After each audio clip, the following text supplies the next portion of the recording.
Hello, BookTube. I'm Jim, and this is my channel, Jim Reads Too Slow.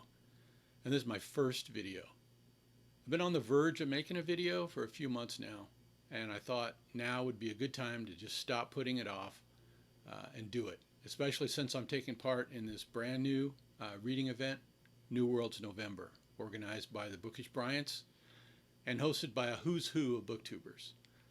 I will, of course, put their links below. Now, the name of my channel is a true description of my reading, which is why when I say I read 8 stories during the first week in November, I consider that a real accomplishment. So I did. I read 8 stories, 7 of which were specifically for New Worlds November. And some of them I'll apply to my novellas in November reading as well. I'll start off with War of the Worlds by H.G. Wells, because I have to confess that I've never read that before, and I finally had a good excuse. It's a classic, and one of my projects for this year is to read some of the classics that I should have read long before now.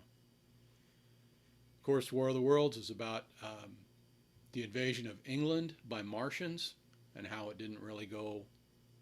doesn't go all that well for anyone involved, but I did enjoy the story. It's a good one.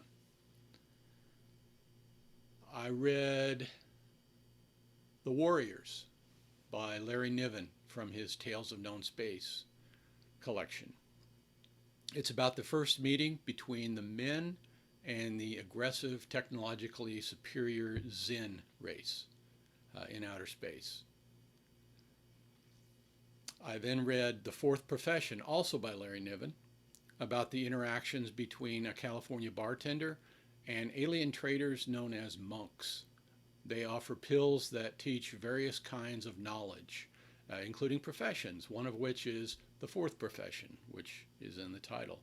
I read this one online. I have a really warm spot in my heart for Larry Niven's work. I don't care what anybody says. I discovered him when I first started really getting into science fiction years ago, and I just really like his stories. Next, Rescue Party by Arthur C. Clarke. That's a popular story. It's about an alien survey mission that is diverted to a solar system whose sun is about to go nova.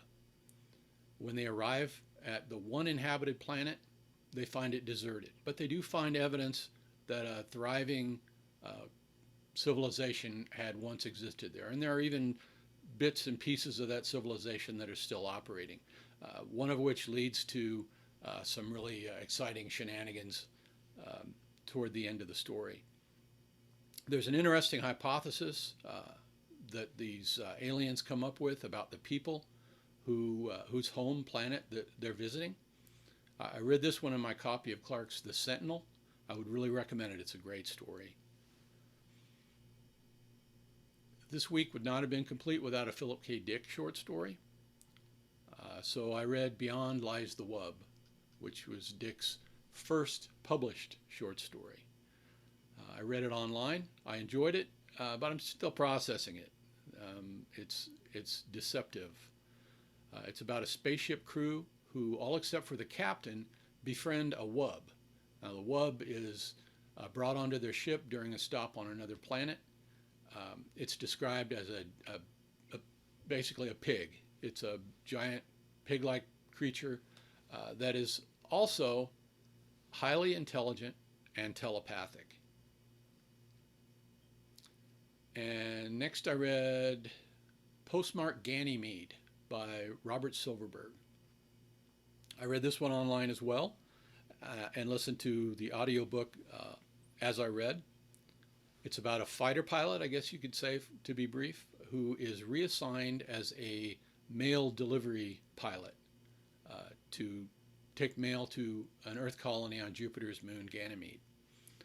On the way, he is intercepted by space pirates. He loses 2 of his friends who are traveling along with him as support. And when he arrives at Ganymede, he finds that the colony is under siege from the native ice worms. It didn't especially grab me, the story didn't, but it was okay. Nightfall by Isaac Asimov was probably my favorite of the whole bunch. Um, it's some people have described it as the best science fiction short story ever, and I'm not gonna argue with that. It's a very good story. It's about a world on the verge of societal collapse. This world's culture collapses suddenly in massive fires every 2,500 years, when its suns seem to disappear and throw the planet into darkness. This world has 6 suns, which leaves it continuously in daylight. They never see the stars. They even question whether there is such a thing as stars. Um, and how, even if there are stars, there would only be a few because the universe couldn't contain very many. The scientists also express an interesting hypothesis in this story about whether life could even exist on worlds without several suns because of lack of heat or gravity or daylight. They don't believe that an intelligent civilization could evolve with half of the day made up of darkness. There are theories also that attempt to explain why the cyclic collapse happens, as well as a religious cult that claims to have all the answers. But no one really knows for sure. So, these were my New Worlds November Aliens reads. Like I say, I'll apply some of them to my novellas in November reads as well. I also read a novella by Jay O'Connell. It appeared in the Asimov's magazine of July and August of this year. It's about a kind of a dystopian near future. A girl creates basically what amount to replicators, and she is consumed by thoughts of how, in the wrong hands, these replicators could lead to the destruction of all things. Then she uses these devices in what she imagines is a rescue mission to save her boyfriend and her father from sinister corporate forces. I have to say I enjoyed this story while I was reading it, but I wonder about the ending. Is it a happy ending, or more to the point, who would it be happy for? So that's my stories for the first week in November. I'm heading into week 2 now. Robots and AI. I'm still putting together a TBR for that. We'll see how that goes. So until next time, see ya.